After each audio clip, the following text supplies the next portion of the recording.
ونستعينه ونستغفره ونؤمن به ونتوكل عليه ونعوذ بالله من شرور أنفسنا ومن سيئات أعمالنا من يهده الله فلا مضل له ومن يضلله فلا هادي له ونشهد أن لا إله إلا الله وحده ونشهد أن لا إله إلا الله وحده لا شريك له ونشهد أن سيدنا ومولانا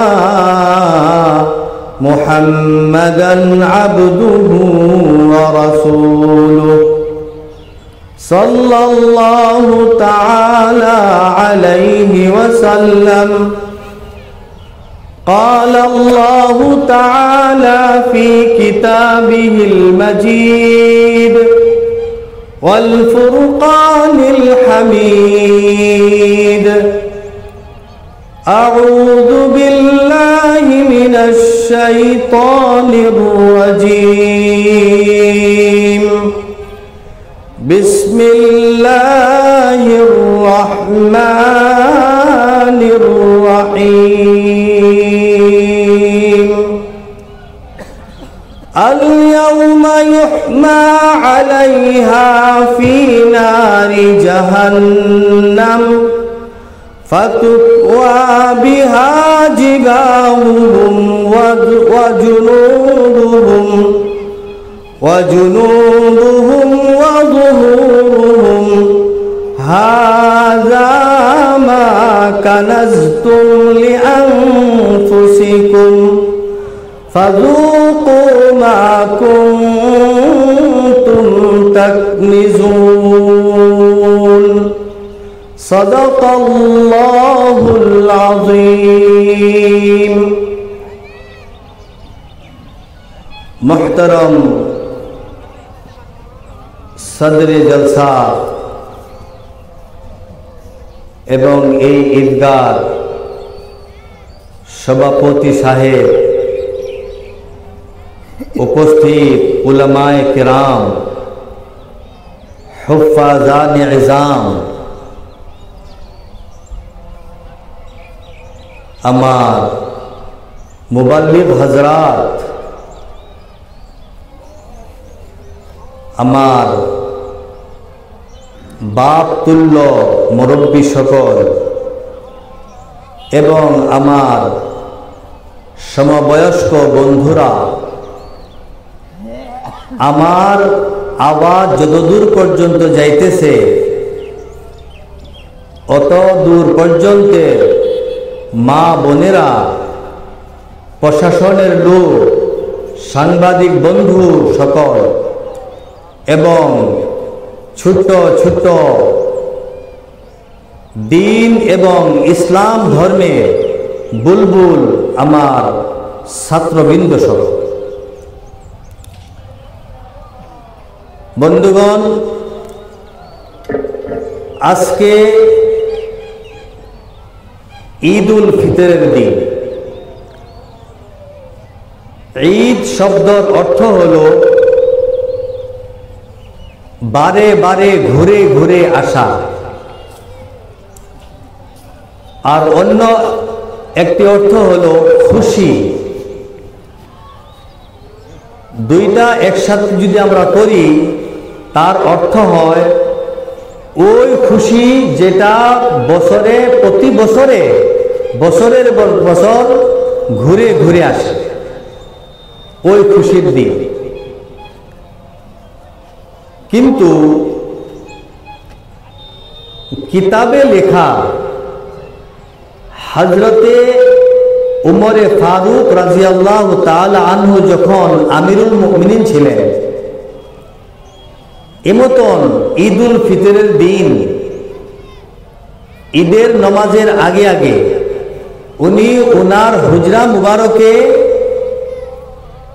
ভিতরে বন্ধ করে উনি বসে বসে কাঁদতেছেন। তবে অন্যান্য সাহাবারা তারা গিয়ে ওনাকে নক করলেন, আর নক করার পর দেখলেন যে উনি কাঁদতেছেন। তখন বললেন, আমিরুল মুমিনিন, আজকে তো খুশির দিন, আজকে হাসির দিন, আজকে আপনি কাঁদতেছেন, তার কারণ কি? তখন আমিরুল মুমিনিন রাদিয়াল্লাহু তাআলা আনহু উনি বললেন, ভাই, আজকে খুশি ওরা করো যাদের জানা হয়েছে যে ওদের রোজা আল্লাহ গ্রহণ করে নিয়েছে, যারা জানতে পারেছে যে ওদের রমজানের হক, রোজার হক তারা আদায় করে দিয়েছে, আর আল্লাহ পাক রব্বুল আলামিনে ওনাদের ওই পরিশ্রম কবুল করে নিয়েছেন, তারা আজকে খুশি মানাও। আমার জানা নাই যে রমজান গেল আর এই রমজানের মধ্যে আমি কি করলাম আর কি করতে পারলাম, আল্লাহ আমার রোজাগুলো কবুল করছে কি না, আমার রমজানের হক আদায় হইল কি না আমার দ্বারায়, এটা আমার জানা নাই, যার জন্য আমি এখন কাঁদতেছি। বন্ধুগণ, হাদিস পাকে আসে সমস্ত রমজান মাসে আল্লাহ পাক রব্বুল আলামিনে যতটুক রহম, করম, ফজল, ফজিলত, মাগফিরাত দান করে বান্দাদেরকে, একমাত্র ঈদের দিন, ঈদের নামাজের আগ পর্যন্ত ততটুকু রহমত, মাগফিরাত দান করেন। বলেন সুবহানাল্লাহ। সেই ঈদগার ময়দানে আমরা বসা মানুষ, এক মাস যাবত আমরা রোজা রাখলাম, আমরা জানি না আমাদের রোজা আল্লাহ পাক রব্বুল আলামিনে কবুল করেছেন কি না, আর আমরা একে একে 20 দিন যাবত রোজা রাখলাম, রাখার পর আমরা কদর তালাশ করলাম, সেই কদর পাইলাম কি না তাও আমরা জানি না। শেষ পর্যন্ত আমরা আখেরি আশারা, সেই আখেরি আশারা 10 দিন আমরা আল্লাহ পাক রব্বুল আলামিনের দরবারে, আল্লাহ পাক রব্বুল আলামিনের কাছে আমরা ধর্ণা দিয়ে বসে গেলাম। সেটা হলো এতেকাফ। সেই এতেকাফের দ্বারাই আমরা আল্লাহর কাছে বলতে চাই, আয় আল্লাহ, যে 20 দিন আমাদের গেল সেটার মাঝে যদি কদর হয়ে থাকে ভালো কথা, আর যদি পাই নাই তাহলে আখিরে আশারা নিশ্চয়ই কদর হবে, সেই কদরটা যাতে আমাদের ভাগ্যে জুটে যায়, যার জন্য আমরা কি করলাম, আল্লাহর দরবারে আমরা গিয়ে ধর্ণা দিয়ে বসে গেলাম। সেই 10 দিনও আপনার পার হয়ে গেল। পার হওয়ার পর আল্লাহ পাক রব্বুল আলামিন বলে, বান্দা, তোমরা সেই 10 দিন যখন কাটিয়ে দিলে আর জানতে পারলে না তোমাদের তকদিরে, তোমাদের ভাগ্যে কদর জুটলো কি না, হ্যাঁ, একটা আরো তোমাদের জন্য সুবিধা আমি রেখে দিয়েছি, সেটা হলো ঈদের রাত। তাই হাদিস পাকে আসে, নবী পাক সাল্লাল্লাহু আলাইহি ওয়াসাল্লাম বলছেন, আমরা সবাই বলি সাল্লাল্লাহু আলাইহি ওয়াসাল্লাম। এখানে একটা মাসলা আছে, যে কোনো মাহফিলে যখন আল্লাহর নবীর নাম উচ্চারণ করা হয় তবে একবার কমসে কম দুরূদ পাঠ করা ওয়াজিব। যদি একবারও দুরূদ পাঠ করা না হয় তাহলে দুরূদ পাঠ না করার দরুন একটি ওয়াজিব আমরা সবাই তরক করলাম, সেটার গুনাহ হবে। সেই জন্য আমরা যখন নবীজির নাম আসবো আমরা দুরূদ পড়ব।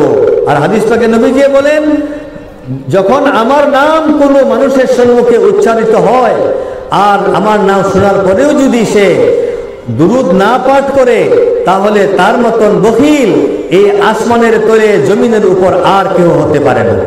আমরা বখিলের সমান হয়ে যাব, যার জন্য আমরা দুরূদ পড়তে লাগে সাল্লাল্লাহু আলাইহি ওয়াসাল্লাম। নবী পাক সাল্লাল্লাহু আলাইহি ওয়াসাল্লাম বলেছেন যে ঈদের বছরের মাঝে 5টি রাত আছে, সেই 5টি রাত হলো মকবুল রাত। সেই রাত্রে আল্লাহ পাক রব্বুল আলামিনে বান্দার যে কোনো আশা আকাঙ্ক্ষা যে কোনো উদ্দেশ্য নিয়ে যখন দিল থেকে মন থেকে আল্লাহর কাছে দোয়া পাঠ করে চোখ দিয়ে এক টুপাল এক বিন্দু পরিমাণ এই যে সুই আছে, সুইয়ের মাথায় লাগা না লাগা পরিমাণ পানি যদি কেউ বাহির করে দিয়ে আর দিয়ে যদি আল্লাহর কাছে কান্না করে যদি আল্লাহর কাছে দোয়া চায়, আল্লাহ পাক রব্বুল আলামিনে তাকে ফিরায় না, রদ করে না, তার দোয়া কবুল করে নেন। সুবহানাল্লাহ। বন্ধুগণ, সেই রাতটাও চলে গেল, আর সেই রাতের পরে এখন আজকে যে ঈদের দিন, এই ঈদের নামাজের আগ পর্যন্ত আল্লাহ পাক রব্বুল আলামিন আমাদের জন্য আরো একটা সুবিধা দিয়েছে, আর বলতেছেন, বান্দা তোমরা এক মাস রোজা রাখলি, আর রোজা রাখার পর তোমরা জানতে পারলি না যে তোমাদের রোজা কবুল হলো কিনা, তোমাদের ভাগ্যে মাগফিরাত হলো কিনা, তোমাদের ভাগ্যে রহমত হলো কিনা, সেটা তোমরা জানতে পারলি না। এখনো একটি সময় আছে, সেটা হলো ঈদের নামাজে চলো, আর তোমরা পাগল বেশে আমি আল্লাহ পাক রব্বুল আলামিনের রহমত, মাগফিরাত এবং আমার খুশনুদি তোমরা হাসিল করার জন্য ঈদগাহে চলো, ঈদগাহে চলো। তাই আমরা ঈদগাহে আসতেছি বন্ধু সকল। আর এখানে আমরা কি করব? আল্লাহ পাক রব্বুল আলামিনের কাছে আখিরি গুজারিশ করব। আল্লাহ, এক মাস চলে গেল, সবে কদর পাইলাম কিনা জানি না, ঈদের রাতও চলে গেল, আর এখন অল্প সময় মাত্র আমাদের জন্য তুমি রেখেছো, সেটা হলো ঈদের নামাজের আগ পর্যন্ত। সেই সময়খানের মধ্যে আমাদেরকে তুমি মাফ করে দাও, আমাদের যত বেমারি সবাইকে তুমি শিফা করে দাও, আমাদের মধ্যে যারা নাকি বেরোজগার ওদেরকে রুজি দান করো, যারা অবিবাহিত তাদেরকে বিবাহের ব্যবস্থা করে দাও, আমাদের মুর্দেগান সকলকে তুমি মাফ করে দাও, আর জান্নাতুল ফেরদাউসে তুমি ফয়সালা করে দাও। সেটাই আমাদের আজকের কামনা হবে। বন্ধুগণ, আল্লাহ পাক রব্বুল আলামিন এই পৃথিবীটা একটা চ্যানেলের মাধ্যমে চালাইছেন, এটা একটা চ্যানেলের মাধ্যমে চলছে। আমরা জানি গাঁয়ে আমরা কিষান, আমরা খেতিয়ক, আমরা ক্ষেত কৃষি করি। শহরের মধ্যে কিন্তু ক্ষেত কৃষি হয় না। শহরের মানুষের টাকা পয়সার লেনদেন করে, আর আমরা কৃষির লেনদেন করি। এই কৃষি যদি আমরা কৃষক ভাইরা যদি কৃষি না করে, তাহলে শহরের ভাইরা খেতে পারবে না। আর শহরের ভাইরা যদি এই কৃষি না কিনে, তাহলে আমাদের এই কৃষির যে মূল্য, সেই মূল্যটা আমরা কিষান ভাইয়া পাবো না। এটাই হলো একটা চ্যানেল। এই পৃথিবীটা একটা চ্যানেলের মাধ্যমে চলছে। আল্লাহ পাক রব্বুল আলামিন, আমি যে একটি আয়াত পাঠ করেছি, সেই আয়াতের মাধ্যমে আল্লাহ পাক রব্বুল আলামিনে এই চ্যানেলটার কথা একটা উল্লেখ করে বলেন। কি বলতেছেন? আমি আল্লাহ পাক রব্বুল আলামিনে দিন ধর্ম দিয়েছি, ইন্নাদ-দীনা ইনদাল্লাহিল ইসলাম, ইন্নাদ-দীনা ইনদাল্লাহিল ইসলাম। আমার কাছে, আমি আল্লাহর কাছে মনোনীত ধর্ম যদি আছে, সেটা হলো ইসলাম ধর্ম।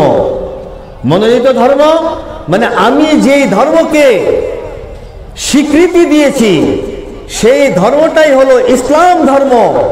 এছাড়া বাকি আরো যেগুলি আদিয়ান, দিন বলা হয়, যে মতন অন্য অন্য ধর্ম, সেইগুলি ধর্ম যদিও উচ্চারিত হয় ধর্ম হিসেবে, কিন্তু সেটা আল্লাহ বলে আমার কাছে মনোনীত নয়, আমার কাছে সেটা মনোনীত নয়।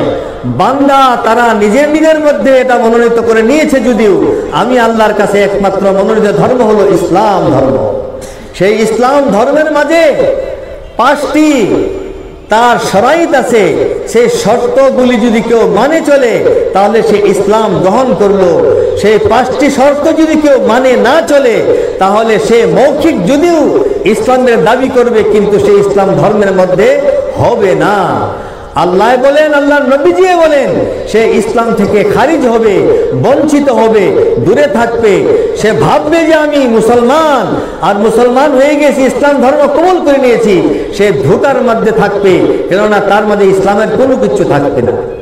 তার থেকে একটা হলো ঈমান, কালিমায়ে তাইয়্যিবা, লা ইলাহা ইল্লাল্লাহু মুহাম্মাদুর রাসূলুল্লাহ। এই কলমা যেই ব্যক্তি পাঠ করবে, শুদ্ধভাবে পাঠ করতে হবে, শুদ্ধভাবে উচ্চারণ করে তাকে পাঠ করতে হবে। 1 নম্বর শর্ত। দুই নম্বর শর্ত, তার উচ্চারণ শুদ্ধ হওয়ার সাথে সাথে তার মিনিংটা, তার অর্থটা, তার মূল ভাবটা সে জানতে হবে। জানার পর সেই মূল ভাবটা তার অন্তরে তার স্থান দিতে হবে, বিবেকে তার স্থান দিতে হবে। আর সেটার প্রতি বিশ্বাস করে যখন এই কলিমা পাঠ করে, পাঠ করার লগে লগে সেই ব্যক্তির উপর আরো 4টি জরুরি কাজ আসে যায়। সেই 4টি কাজ কি? নামাজ। 1 নম্বর, যখন এই কলিমা পাঠ করলো, বিশ্বাস করলো, স্বীকার করলো, করার পর লগে লগে তার উপর 1 নম্বর শর্ত আসে যায় নামাজ। নামাজ পড়তে হবে 5 ওয়াক্ত নামাজ। সেটা বিশ্বাসও করতে হবে ফরজ বলে, আল্লাহর হুকুম বলে বিশ্বাস করতে লাগবে, নম্বর 1। 2 নম্বর, বিশ্বাস করার সাথে সাথে সেই নামাজকে প্রতিষ্ঠা করতে হবে সময় সুযোগ মোতাবেক। সেই নামাজের যে সময় আছে সেই সময়গুলির মধ্যে নামাজকে কায়েম করতে হবে, প্রতিষ্ঠা করতে হবে। তাকে যেমনি ভাবে পড়তে হয় তেমনি ভাবে পড়তে হবে। আল্লাহর নবী বলেন, নামাজ তোমরা এমন ভাবে পড়ো, নামাজ তোমরা এমন ভাবে পড়ো যে তোমার মনের মধ্যে, তোমার বিবেকের মধ্যে আসতে লাগবে যে আমি আল্লাহ পাক রব্বুল আলামিনকে দেখতেছি, আমার সম্মুখে আল্লাহ পাক রব্বুল আলামিন, আমার চোখে আমি আল্লাহকে দেখতেছি। আর আমরা সবাই জানি, যখন কোনো মালিকের কাজ, কোনো কর্মী যখন কাজ করে, শ্রমিকে যখন শ্রম করে, আর মালিক যদি সম্মুখে থাকে, মালিককে দেখে দেখে যদি কাজ করে, সেই কাজের মাঝে কোনোদিন চুরামি হয় না, সেই কামের মধ্যে কোনোদিন ভুল ত্রুটি হয় না, সেই কামের মাঝে কোনোদিন অমনোযোগ হয় না, সেই কাজটা মনোযোগ দিয়ে করা হয়। তেমনি ভাবে নবীজি বলেন, তোমরা নামাজ পড়বে, সেই নামাজ পড়ার সময় তোমার অন্তরে থাকতে লাগবে, তোমার বিবেকে থাকতে লাগবে, আমি নিজ স্বচক্ষে আল্লাহকে দেখতেছি, আল্লাহ আমার সম্মুখে, আর এই কাজটা আমি আল্লাহর জন্য করতেছি। তার মানে মালিকের কাজ মালিকের সম্মুখে করতেছি, মালিককে আমি দেখতেছি, মালিকও আমাকে দেখতেছে, মালিকে আমার কাজের প্রতি লক্ষ্য রাখতেছে। গতিকে সেই কাজের মাঝে চূড়ান্ত হবে না। সেই নামাজটা আমরা তেমনি ভাবে যদি আদায় করি, তবেই নামাজ নামাজের মতো হবে। তার সেই নামাজের বিষয়ে আল্লাহ পাক রব্বুল আলামিন অন্য জায়গায় বলেন, ইন্নাস সালাতা তানহা আনিল ফাহশাই ওয়াল মুনকার। নিশ্চয় নিশ্চয় নামাজে তোমাদেরকে, যখন তোমরা নামাজি হয়ে যাবে, প্রকৃত নামাজ যখন তোমরা পড়বে, নামাজের সমস্ত হক আদায় করে যখন নামাজ পড়বে, তখন সেই নামাজ তোমাদের জন্য সাবুনের মতন, সোডার মতন, সাফের মতন একটি ঔষধ হয়ে যাবে।